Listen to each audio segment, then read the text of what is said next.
Gangbusters.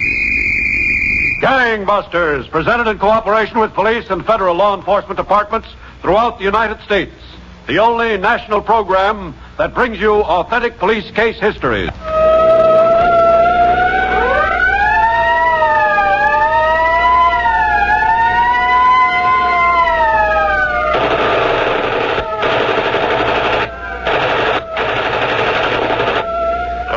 Gangbusters presents the case of the date with death, when murder linked an old coat, a woman in the rain, and angry police officers out to avenge a slain comrade.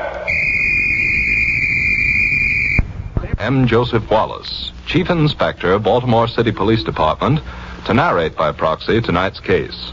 Chief Inspector Wallace. Thank you, and good evening, Gangbusters listeners. Suppose we begin tonight's case on a Sunday afternoon in late November 1947. A huge crowd had gathered in the Baltimore Municipal Stadium to watch the Baltimore Colts in a professional football game. The weather had been threatening all afternoon, and during the third quarter, the skies opened up. Many of the fans scurried out of the rain for cover beneath the stands. One of these was an attractive young woman who ran down a ramp toward the first shelter where a man was standing.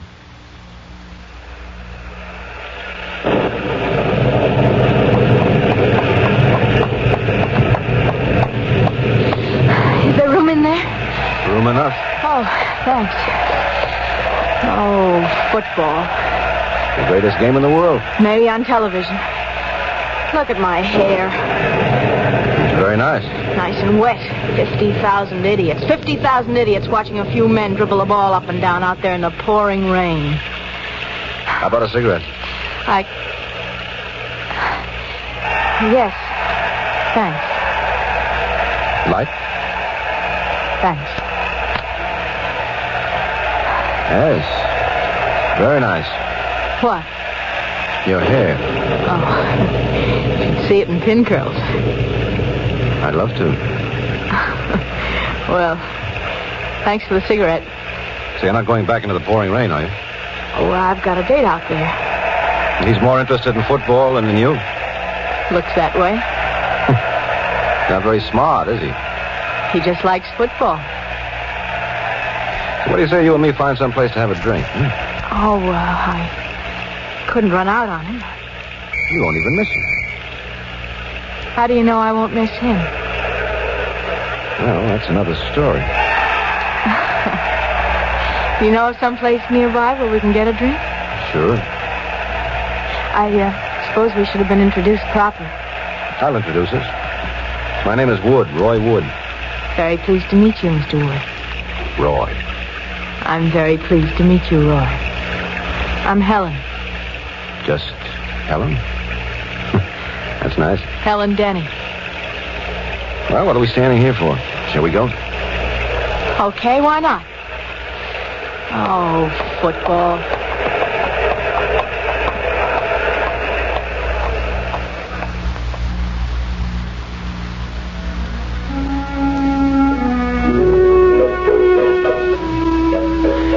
You see, I told you I'd find a place where we could have a drink. Well, here's to the Baltimore Colts. May they be victorious, wet or dry. Say, what made you run out of the rain and right into me? Oh, I don't know. Maybe that's the way it was meant. Yeah, it was meant, Helen. You and me. We were meant. Looks that way, doesn't it? It is that way. You know it. Roy, how crazy can we get?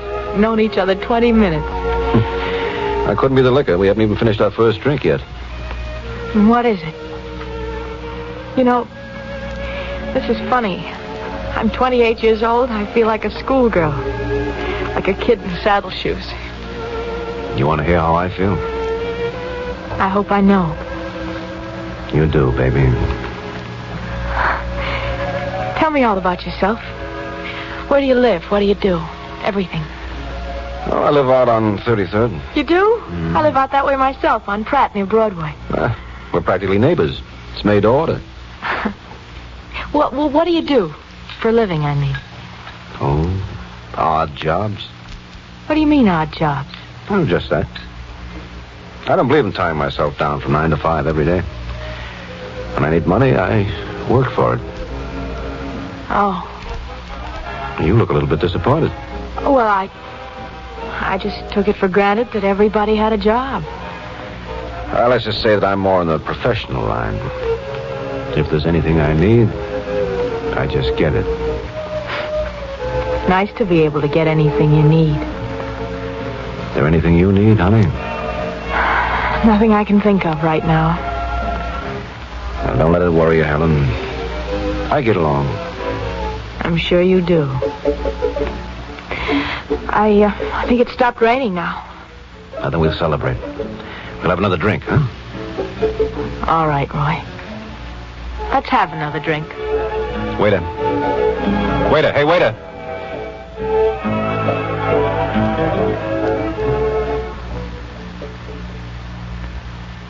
Well, Gangbusters listeners, during the next few weeks that Roy Wood and Helen Denny became better acquainted, he was the subject of considerable thought in another part of Baltimore.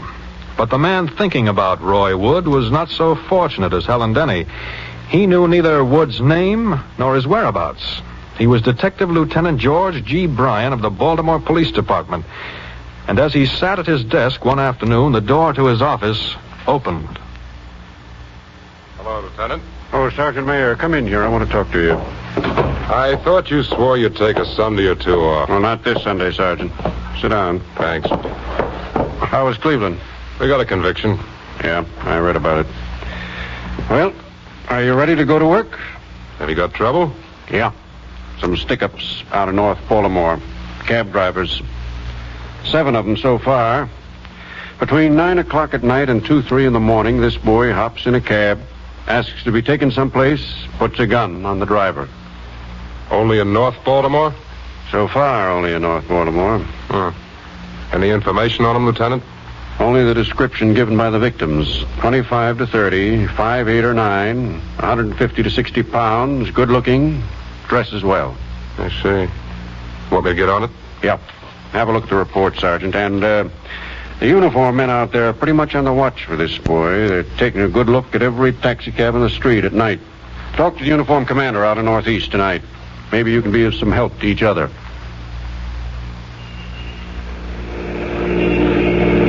Taxi! Hey, taxi! Hop in, buddy. Yeah. Oh, what a night. Yeah, looks like we're in for a big snow tonight. Thank heavens I'm through in another hour. Boy, I hate that driving that snow. Old man Winter should drop dead. Where to? Almeda and 33rd. Right? Yeah, every winter I say to myself, Ernie, they got taxi cabs in Florida. Go to Miami, get yourself a job for the winter. Will you ever do it? Look at me. I got flat feet. Had you ever hear of anybody getting flat feet pushing a hack? I swear. Shut up. What? Look, mister, I don't want any more talk out of you. All I want is your dough. And keep your eye on the street, but remember, this is a gun sticking in your back. Well, take it easy now. You take it easy if you ever want to get to Miami. Where's your dough? Right here in this pocket. Keep your hands on the wheel. I'll reach for it. Yeah, that's the pocket. That's all you got? Well, look, I had a bad night. It ain't my fault I had a bad night. Want me to pull over so you can get out now? Almeda and 33rd.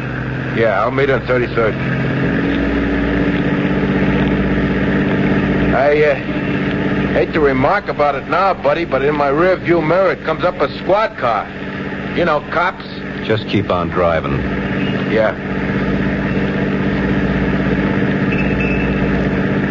They're still there. I see them. There's a red light down there. You want me to stop for the red light or go on through? Stop for it. Yeah. Right alongside. They're pulling right alongside. Don't give them any high sign. I won't. Not me. Uh-oh, one of them's getting out to have a look. Here he comes. Keep your mouth shut. Okay. Is everything all right, driver? Yeah, officer, You. Me? Step out of there. Let me have a look at you. It's snowing, officer. Step out here. Oh, all right. You can have a look at this. Hey! Halt! Stop that man! Stop him! He's got a gun! Come on now, let's go! Stop. Come on! I'm right with you here.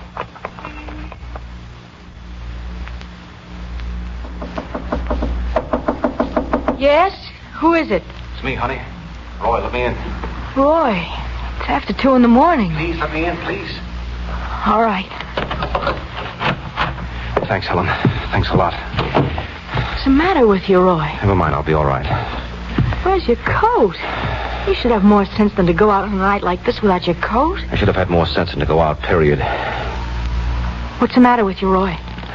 Don't you have any idea? When you wake me up at 2 o'clock in the morning and practically break into my room, I don't care for riddles.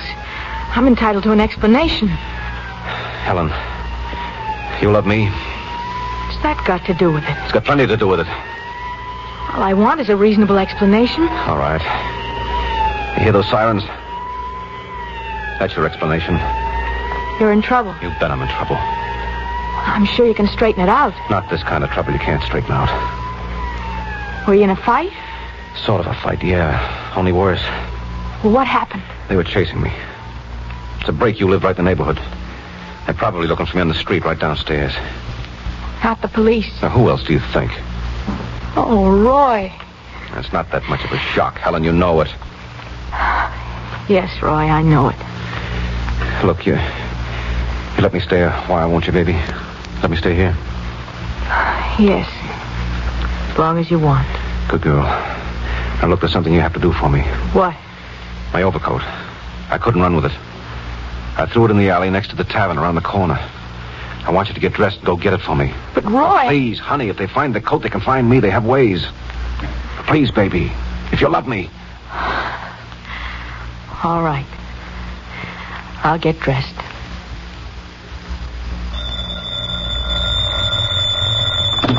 Lieutenant O'Brien. Hello, Lieutenant. Sergeant Mayer. Patrolman Benedict was dead on arrival at the hospital. Yeah, we heard, Lieutenant. Any sign of this man out there, Sergeant? No, he probably ducked in someplace. But we found an overcoat in an alley off Pratt Street. It might be his. He might have shed it to make better time running. Well, that may be a break, Sergeant. Bring the coat in here right away. Well, Gangbusters listeners, Baltimore detectives finally had their first tangible lead toward the identity of the hold-up man, Roy Wood. But unfortunately, it didn't come until the hold-up man became the murderer of a policeman.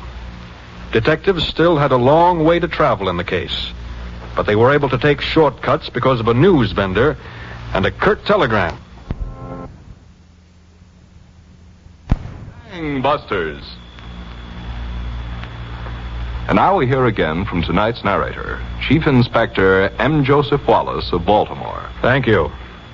As you know, Roy Wood, a hold-up man, shot and killed a Baltimore policeman who sought to question him. The killer escaped on foot, although pursued by the policeman's partner. It was about an hour later when the girl, Helen, came in the front door of her house and walked down the hall toward her room where the killer, Roy Wood, was waiting.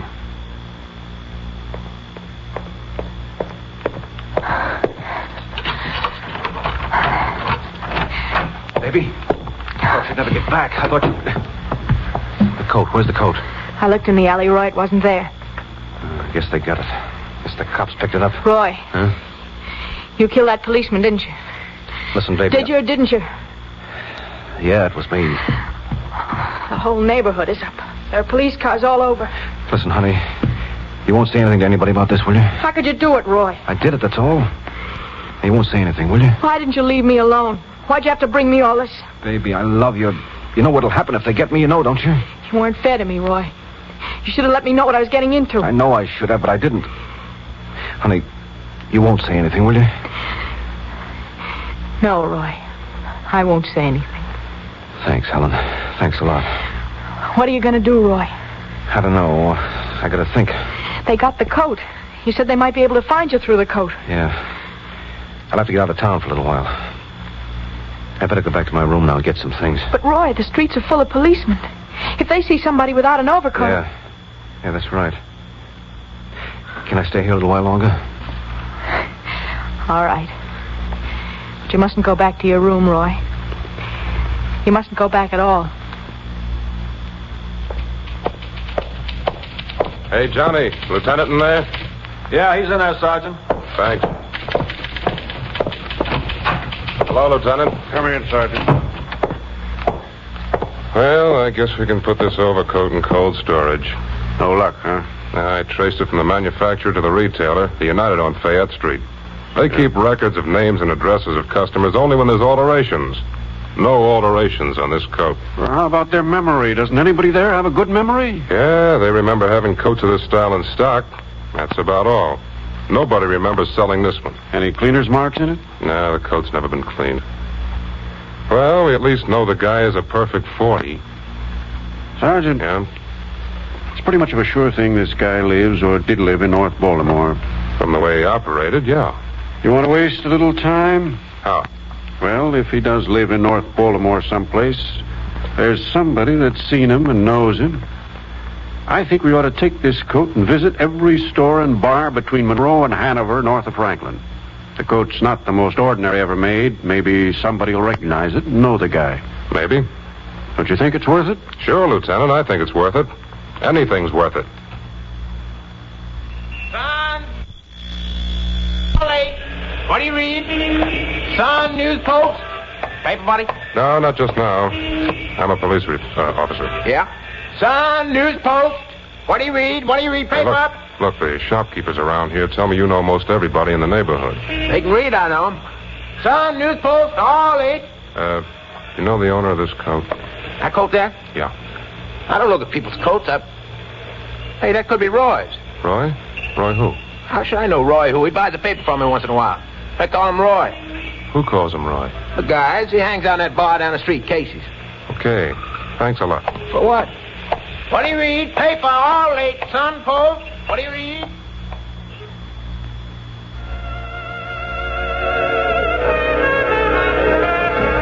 Hey, bartender. Yeah? What'll it be? Are you Casey? I am. I'm from the police department. Oh, well. Have a drink on the house. You got a customer, Roy? I got lots of customers. Some of them's named Roy. Coat. Sweet suffering chipmunks. What's happened to Roy? Nothing yet. Well, he ain't been in here in a week. What's Roy's other name? Roy Wood, Woods, something like that. What's the matter with him? Is he about 25 to 30 years old? 60? Yeah, that's him. Where does he live? Well, I don't know exactly. Over on 33rd someplace, but he ain't been in here in a week. Sweet suffering chipmunks, what's he got himself into? Who knows? We just want to have a little talk with him. Thanks, Casey. Thanks a lot.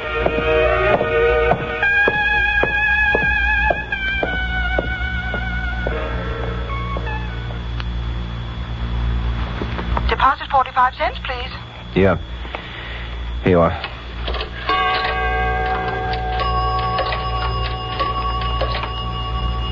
There's your party. Helen? Yes, Roy. How are you? Miserable, baby. Me too. Honey, listen. Nobody's been around to see you. You know who I mean? No, nobody's been around. Ah, good. I guess everything's okay then. I'm coming back to Baltimore. I don't know, Roy. It's too soon. I've got to come back. Roy. I know what I'm doing, baby. I'll be in touch with you. All right, Roy. Goodbye. Bye, honey.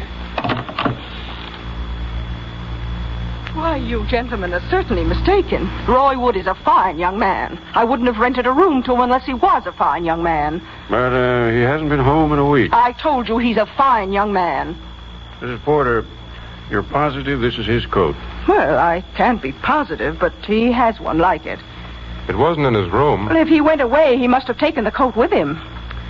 You say that Roy never brought any friends here? Never. You never saw any of his friends? No. I asked him not to have company, and he didn't. He's a very respectable young man. Well, what about women?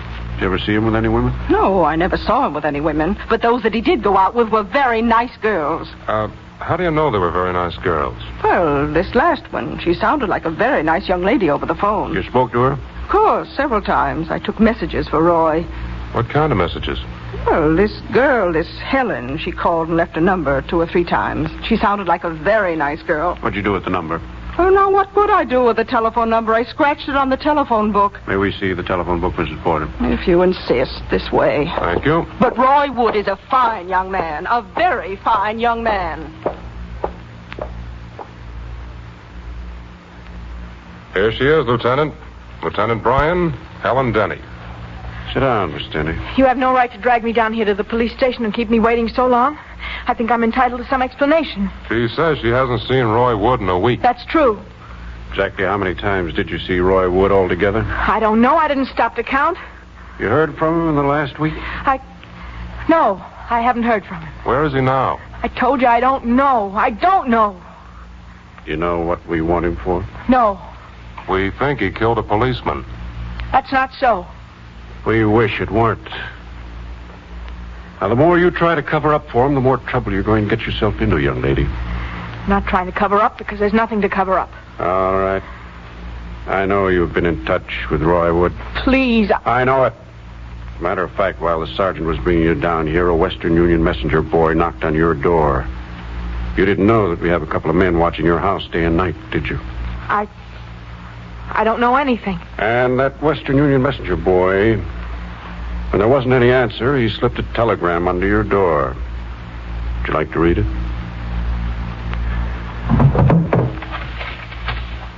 Here. Go on, open it up, Ellen.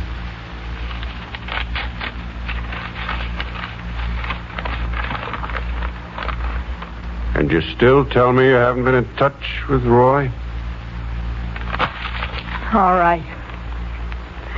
I just don't want to see him hurt. That's all. I don't want to see him hurt. If you don't want to see him hurt or anybody else, then you'll help us. How? He sent you a wire to meet him on the corner of Broadway and Pratt tonight. You will meet him. Please. Can't you do it some other way? Do you have to get me involved in it? You said you didn't want to see him hurt. This is the easiest way we can take him. For him, for us, and for you. But All right. What do you want me to do? You go home now. You'll wait until 10 minutes after 8. Then you'll walk out the front door. You'll walk down Pratt Street to Broadway. Then you'll stand on the corner in front of the drugstore. Please, Lieutenant, You'll stand on the corner in front of the drugstore. We don't know whether he'll drive or take a cab or walk, but we do know for sure he's got a gun on him. We'll be all around there. When Roy Wood shows up, you'll drop your purse. Drop my purse? That's the sign to us that it is Roy Wood. I'm warning you, Helen. There'll be our men all around. You don't want to see Roy hurt. He won't get hurt if you carry off your part as you're supposed to. To Gangbusters. Well, Gangbusters listeners, at precisely 8:15 that night, the girl Helen waited in front of the drugstore on the busy corner of Broadway and Pratt. The eyes of several teams of detectives were fastened on the approaches to the intersection, waiting for Roy Wood to appear.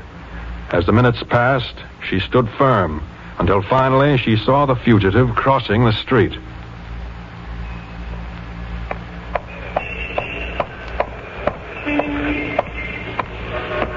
Hello, honey. How are you? Hello, Roy. Well, what's the matter? Aren't you glad to see me? Yes, I am glad. Look, I've got a car parked on the block. Let's go, huh? Roy, listen to me. Well, come on. We can't stand here all night. Roy, I don't want to see you hurt. I won't. Here, I'll pick up your purse. No, that's all right. I think it's best, Roy. I really do. You think what's best? All right, Wood, don't make a move. Hey, what are you doing? We're police officers. Let me go, will you? Hold still there. Uh-huh. Is this the gun you used to kill him? You turned me in, didn't you, you little No, rotten... Roy. Honest, I didn't. I just didn't want you hurt. Go on home. Don't you worry about her, Wood. You just come with us.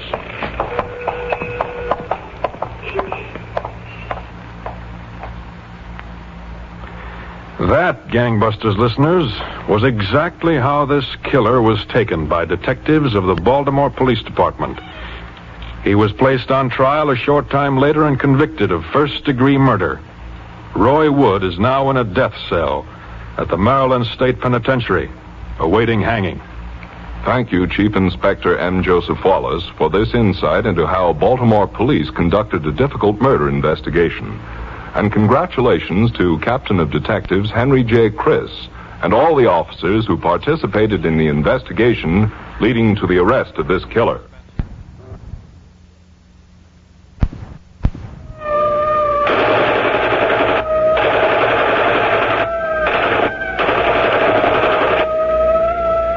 Tonight's case was dramatized by Stanley Niss and directed by William Sweets, with Les Damon and Deli Ellis in leading roles. Roger Foster speaking.